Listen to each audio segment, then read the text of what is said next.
This week on Weekly News, we'll take a look at the Ada Boys and Girls Club. We'll also take a look at local construction. All this and more coming up on Weekly News. From the campus of East Central University, welcome to the Weekly News with David Emmons, Jennifer McMahan-Curliss, Jeremy Stout with sports, and Shonda Holmes, serving East Central, Ada, and the surrounding community.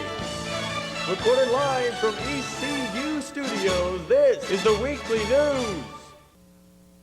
Hello, I'm David Emmons. And I'm Jennifer McMahan-Curliss. Welcome to this edition of Weekly News. Oklahoma is one of 2 states that bans traditional tattooing. Even though tattooing is against the law, finding a tattoo artist in Oklahoma is easy. Many underground tattoo parlors are running in Oklahoma, but because tattooing is not regulated, there are many health risks involved. The Oklahoma Green Party released a statement saying legislation is needed to protect Oklahomans. Further, the legislation of tattooing would also keep local tattoo parlors open so that money spent on tattoos would be spent at home. According to the Oklahoma Health Department, unregulated tattoo artists can spread HIV, AIDS, and hepatitis. State Representative Al Lindley also believes the state should regulate tattooing to keep Oklahomans safe. Millions of people drive using cell phones every day, but many do not realize the dangers and legalities involved in these activities. Reporter Coy Cypert tells us more. Over 151 million people now use wireless cell phones. That means more people are driving while talking on their cell phone. We talked to Ada Police Officer Tim Godfrey to find out the facts about driving with a cell phone. There's not any citations or laws that forbid it, so we really don't look into it a whole lot right now. There is a box on the state accident forms that we fill out. Was a cell phone in use at the time of the accident, so they may be looking into some stats or something as far as if any future legislation is going to be passed on. We haven't been informed of any legislation that's in the works or anything. There is a citation that can be written now for inattention to driving, which is kind of I guess it's another way. If they were using a cell phone and we can prove it somehow, then that is inattention to driving, so that is something we can go with. When asked about his own driving habits, Officer Godfrey had this to say. Like I said, it's not against the law, so until it is against the law, I'm gonna, if I get a call, then I'll take it. So remember, when driving with a cell phone, you have to be extra careful. Reporting for the Weekly News, I'm Coy Cypert. The Ada Boys and Girls Club received a $275,000 grant. This money will be used to purchase a new building for the organization. Director Linda Wood says the grant came after President Bush recognized the Boys and Girls Club of America for its proven ability to deter kids from crime. At midnight on Tuesday, February 23rd, all Oklahoma state prisons became tobacco-free. The smoking ban was put into place to help prevent drugs from being smuggled into prisons and to prevent health issues for which taxpayers must pay. The ban is for cigarettes as well as chewing tobacco and applies to all inmates, prison staff, and visitors. Inmates caught with tobacco can lose credit or parole. Staff and visitors caught with tobacco products can be charged with bringing contraband into a penal facility. Ada Police Major Carl Allen says the ban was put in place to deter the prison version of a black market. Music pirating is a big issue with both consumers and record companies. BJ Ecahard takes a closer look at music pirating and the internet. Piracy. When most of us hear this word, we think of pirates and pirate ships. Well, today it's being applied to this, a simple CD of music. We recently spoke with some East Central students to figure out why they risk so much for something so little. I don't like buying CDs because I just like one song usually off a CD. Everybody does it, and I think that the reason is because CDs are getting really expensive. I think that people burn CDs because they don't want to pay a lot of money for one CD that they're just going to listen to one song off of, and it's easier just to get the one song from somebody else and burn it onto your own CD so you have the music that you like. I believe that people do music pirating because, as far as I'm concerned, when there is a CD that I like, but there's only 1 or 2 songs on it, there's no way I want to spend $15 to $20 for one song. when you can get on the internet and get the same song and maybe even a remix for free. So I think it's really worth it. Despite the piracy of music, some business workers feel it actually helps their sales.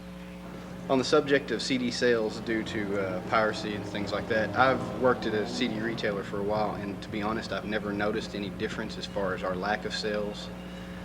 If anything, it's probably helped our sales because a lot of people will go and download a song, decide that they do like that artist, and come in and buy the CD.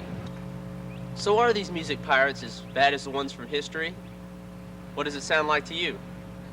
Reporting for Weekly News, this is B.J. Ecahard. The Pontotoc County Drug Court was recently named Oklahoma's most outstanding drug court for the second consecutive year. The Drug Court is a substance abuse treatment program offering nonviolent felony drug offenders another chance to return to the community instead of serving time in prison. About 250 participants have graduated from the 24-month drug court in Pontotoc County. Since Oklahoma limited the sale of pseudoephedrine last April, Pontotoc County has seen a significant drop in meth production. Here's Clay Wesley with more. Sheriff Peterson is quick to point out, although there is a decrease of methamphetamines, other dangerous substances are on the rise. You can take pseudoephedrine off the front of your store and put it behind the glass and make people sign and all that. But if there is a way they can find a substitute for it, they will find it. And if they don't find it, then they'll revert back to other things, such as your crack cocaine and your marijuana and your heroin. Oklahoma's initiative to greatly restrict the sale of pseudoephedrine has sparked similar action in other states. So as surrounding states start passing it, that will give us an even bigger buffer where people would have to actually go across 2 states to buy it illegally and then bring it back to Oklahoma. Meth, as it is commonly known, means big business in this area, according to Ross. It's a huge problem, not only in terms of the number of people that get addicted to methamphetamine, because it is highly addictive. I've been a prosecutor for 23 years, and it is by far the most addictive drug we've ever had to face. Ross says despite an offender's drug involvement, providing an opportunity to help turn lives around has proven beneficial. This gives them the opportunity under close supervision for 2 years to try to rid themselves of their problems so that they can then become, law-abiding members of society. And I think that gives them a far better chance in drug court than it does in just sending them to prison. Coming up, we'll take a look at Oklahoma's lottery bill. Stay with us.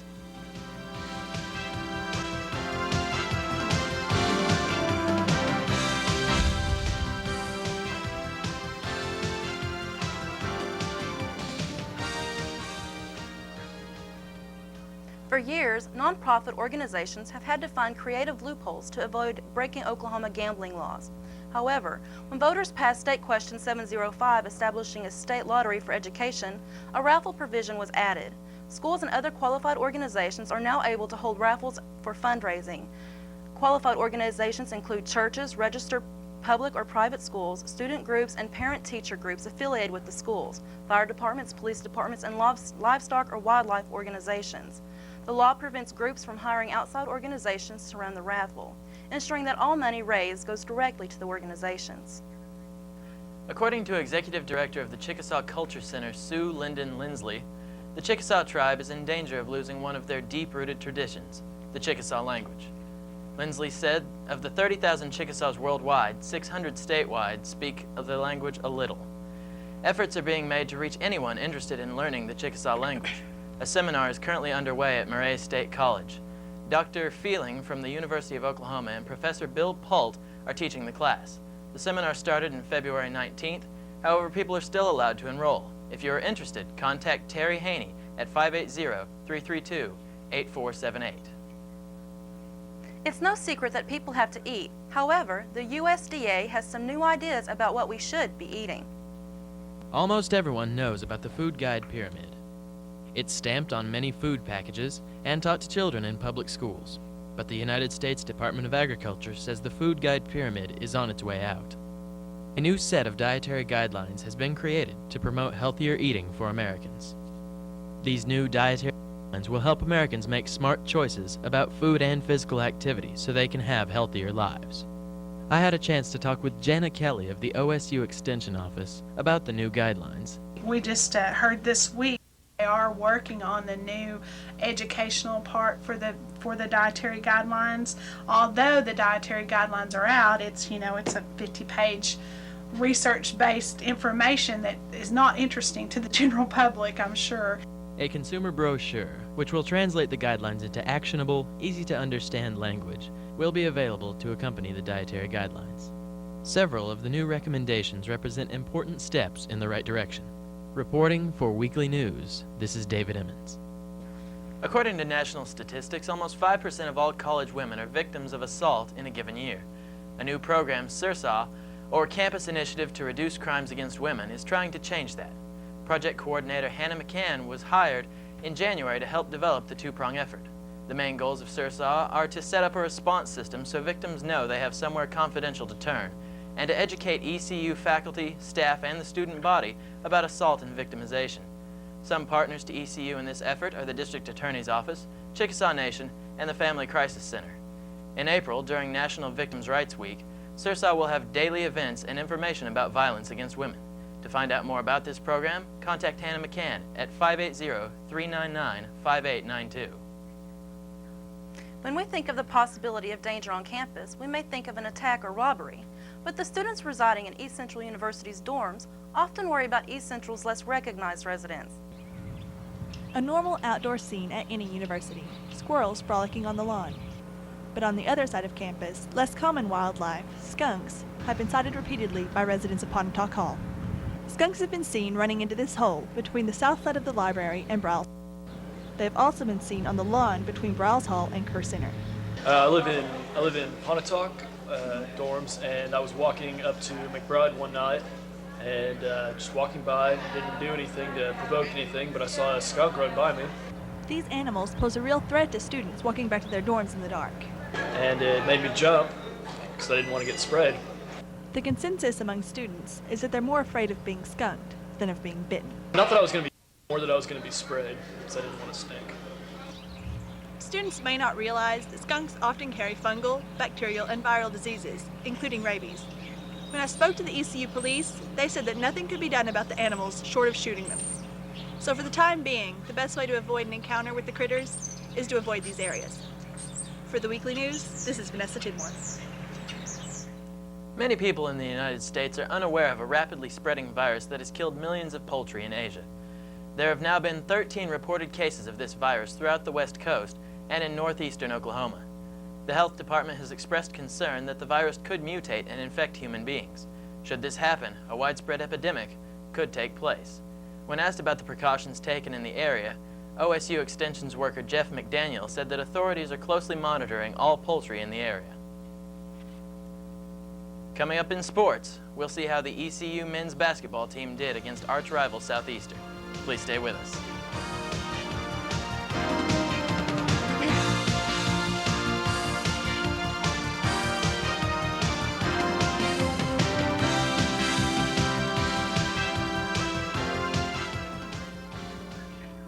So, Jeremy, what do we have to look forward to this week in sports? Well, we have a lot to look forward to. The ECU men's basketball team finished their season this weekend, and also ECU men's baseball team go for win number 6 on the season. The East Central University men's basketball team traveled to Stephenville, Texas on February 19th to take on Tarleton State University. The Texans took charge early and led 40-28 at halftime. In the second half, the Tigers were held to only 35% shooting from the field, while Tarleton shot a red-hot 71%. The Texans outscored the Tigers 22 in the second half and won the game 99-65. Darren Randall led the Tigers with 17 points. High school basketball rankings were released Monday on thecoachesaid.com. Ada boys are ranked 12th in Class 5A. The Lady Cougars are 13th. Lada boys finished the 2004-2005 regular season 10th in Class 2A. Roth boys closed their regular season among the top of Class A. The Tigers are ranked 3rd. The Tigers took on their arch rivals, the Southeastern Savages, on Tuesday the 15th. Here's more highlights of the game. Stands were packed as ECU took on their arch rival Southeastern Savages. The Tigers met the Savages earlier in the season. They played on the Savages court where they took the game all the way to the buzzer. With the game-winning shot, the Tigers won 89-87. The game started out rough for the Tigers as the Savages took an early lead, but the Tigers would claw their way back. Dish by Dominique Williams to 32 Gino Odom, jump shot at the line, and it's good. The Tigers pushed the ball well around the court, pass to number 11 Dominique Williams. He shoots for 3 and count it. The Tigers will get the crowd into it as they pull within 5 before the first half. Number 11, Dominique Williams, would lead the Tigers with 23 points on the night. Tigers' excitement would soon be ended as the Savages go on a scoring run in the second half. The Savages go on to win 78-69. The fans stunned as the Tigers fall to 12-12 on the season. East Central's baseball team took on Texas A&M Kingsville last Friday and Saturday. The Tigers started the weekend off, winning Game 1 9-6. Miguel Abreu doubled twice and scored 2 runs, while Jason Pinnell also scored a pair of runs while collecting 2 singles. Kevin Hawley hit 2 singles and stole 2 bases. Senior Noah Willard, 1-0 in the season, picked up the victory after throwing 5 2/3 innings. Willard allowed 5 runs, all earned off of 7 hits with 2 walks and 6 strikeouts. Matthew Cannell earned the save after pitching 1 2/3 innings. Cannell allowed 3 hits, walked 1, and struck out 1. The Tigers finished the game with 10 hits. The Tigers would then go on to lose the next 3 games. The scores were 6-4, 6-5, and 9-5. This will bring the Tigers' record to 5-5 for the year. The Tigers' next opponent will be Eastern New Mexico on Friday the 25th and Saturday the 26th. On Saturday, February 19th, the ECU women's softball team played 2 consecutive games against Oklahoma Baptist University. The Game 1 score was OBU 4 and ECU 0. The second game final score was OBU 6 and ECU 3. The ECU softball coach Ron Miller said that the ECU Lady Tigers just didn't play their best. Pitcher Kara McFadder said that the Lady Tigers will be working extra hard for the Southeastern game. Thursday, February 24th is the next home game and will be against Southeastern. The Lady Tigers will also play Southeastern again in Durant on Wednesday, March the 2nd. According to Coach Miller, the ECU women's softball team has 15 eligible players and 2 red shirts. Coming up, Shonda will take a look at the Adopt a Highway program. Please stay with us.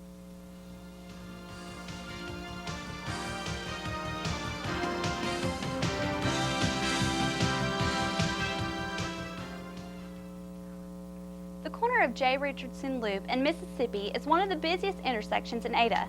With the addition of Home Depot, the intersection will be busier than ever. That is why the Oklahoma Department of Transportation has decided to place a new stoplight at this intersection. The City of Ada hopes that the addition of the new light will help prevent car accidents. The Main Street construction project may be wrapping up soon. Work began last fall, and since then, unforeseen obstacles such as bad weather have hindered progress. And City Public Information Officer Mark Bratcher says an exact date has not been set for completion, but work is expected to wrap up this summer. Many other construction projects are also in the works, such as street repairs on several railroad crossings and plans to convert Lonnie Abbott Boulevard into a 4-lane. For the past 2 years, the Burlington Northern Santa Fe Railroad Company has been repairing railroad crossings in the downtown Ada area. BNSF and the City of Ada have already fixed 3 of the 11 crossings needing repair. It costs nearly $200 per foot of track, not including the cost of labor.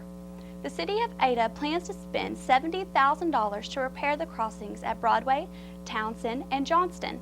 The repair schedule is up to BNSF, which has to work around the train schedules. Repairs may take up to a year to finish once started. Trash can be a problem in any city. Catherine Krause tells us how Ada is dealing with this problem and how a new program is helping the city stay clean. The City of Ada has begun a new program designated to keep the city free of unwanted trash. City Engineer and Public Works Director David Hendricks says the new Grapple program works with the Public Works Office to aid the city. What the Grapple program is that citizens, residents of Ada, and they're again it's specific to the residents of Ada, they may call in, they can put their unwanted items, whether it's just any kind of just garbage, not their regular garbage. The Sanitation Department runs the new Grapple truck and picks up a variety of different items. That is typically it's just larger items that can't be picked up by the standard garbage pickup. They can put them out by the curb or by the street, and then the grapple truck will come along and pick them up for them at no charge to the resident. They can call the Public Works office. The city manager had visited another city and had seen this type operation in progress and was very impressed by it and thought that would be better for, it might be a better idea, or might be a good idea at least for Ada. He thought this might be a way of giving the citizens of Ada more of a service. With the Grapple program in full swing, Ada has already begun to see improvements. With Weekly News, I'm Catherine Krause. The Adopt a Highway program has been helping keep highways in Oklahoma clean since 1987. The program is good for groups of 2 or more who commit to clean 2 miles on a stretch of highway for at least 2 years. Several groups in the Ada area are already involved. For more information, contact Division 3 Coordinator Jessica Barnum at 332-1523. State insurance rates are determined by Oklahoma's own drivers. According to an autoinsurance.com, the Oklahoma's automobile insurance companies tally the cost of injuries, damages, and legal fees. Then the amount is divided among drivers. However, the cost is not equally distributed. Insurance providers look at each category of driver and base premiums on the risk factors, such as age, driving record, location, and type of vehicle. However, each insurance provider uses different rating techniques, which explains the different insurance rates. Coming up, we'll take a look at a local rock legend. Stay with us.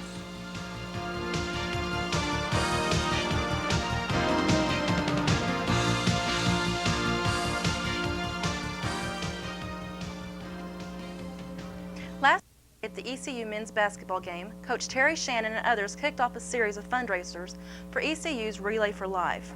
Relay for Life is an organization which raises money to fight cancer. ECU will be having its own Relay for Life event on June 2nd and will conduct many fundraisers through campus activities and local area events over the next 3 months. The organization's goal is to reach $50,000 in order to help fight cancer. For more information or to make a donation, contact Terry Shannon at 580-310-0556. East Central University has been making strides towards helping students with disabilities for the past 35 years. The ECU Student Support Services is a department totally committed to aiding students with learning and physical disabilities. According to Student Support Services Director Dwayne West, the department offers tutoring, study skills, assistance, time management help, and career advisement to any student who requests this type of help. Student Support Services also provides interpreters and text on tape, along with other services to help disabled students with their classwork. For more information, contact ECU Student Support Services by calling 580-310-5300. Ada's own rock legend, Johnny Barbada, recently stopped at 2 locations to promote his new book. Amy Hughes has more on this story. Last week, local rock drummer Johnny Barbada kicked off his book tour in Ada, with appearances at the Ada Public Library in Hastings. Well, my wife kept telling me about 10 years ago, you should do a book. People are going to want to read it. You got a lot of stories to tell. So I started jotting down little things, stories, things I could remember. And there it is, 5 years later. Inside Johnny Barbada's The Legendary Life of a Rock Star Drummer, readers and fans alike can find stories on his extensive career with some of rock's greatest musicians. I tried to put my personality into it, and so I did it all myself. I wrote the whole thing, and at first it was struggled a little bit. Then I started to get a feel for it, and it turned out, I think pretty good because it's I'm getting really good reviews and people really like it. So I'm happy about that. You never know how something's going to turn out when you start writing it yourself, but my personality definitely came out through the book. Listening to him is one thing. You can tell why the book is written the way it is. It's written just like he would talk to you. It's written just like when he sits and tells you one of these stories face to face, he's so excited, and you can go from the time he's 2 in here sitting on Einstein's lap all the way through his life in this book, and talking to him now. He's just a positive person. I mean, it's no wonder he got to where he did and played with the artists he did. It's him. It's Johnny Barbada. Stories in here about Albert Einstein, meeting the Beatles, Elvis Presley, Marlon Brando, the Eagles. Who the heck are the Eagles? Never heard of them. Barbada will continue his book tour with stops in Tulsa, Stillwater, Dallas, Fort Worth, and Houston. sharing his slice of rock and roll history. This is Amy Hughes reporting for Weekly News. For many people, seeing the eye doctor is not always a priority, but for some it is a necessity.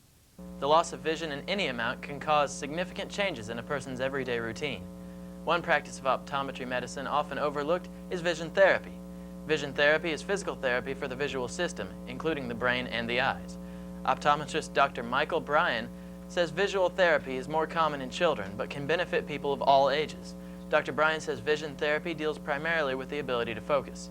Optometrist Network lists vision therapy as eye exercises and states therapy has the ability to successfully aid many vision impairments like lazy eye and near and far-sightedness. East Central University is the only college in Oklahoma with an entrepreneurship program. Here's reporter Jarrod Morse with the story. East Central University has the only undergraduate entrepreneurship concentration in the state of Oklahoma.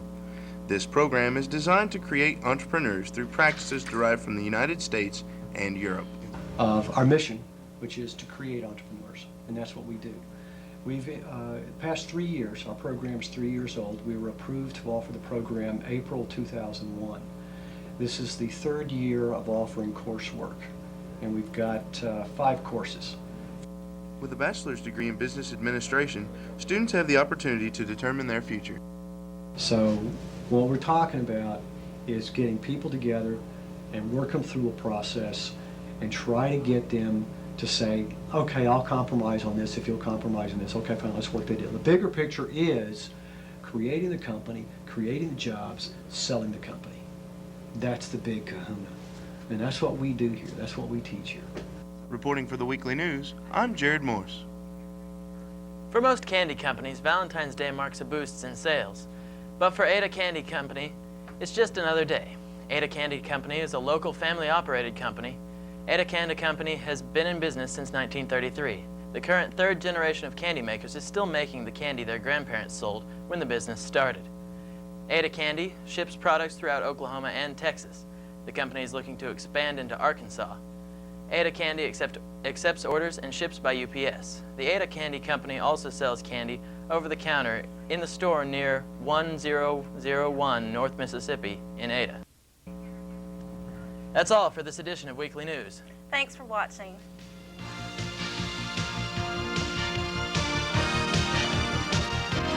The Weekly News is produced by mass communication students in the Communication Department at East Central University. Weekly News serves the East Central University campus. Opinions expressed are not necessarily those of East Central University.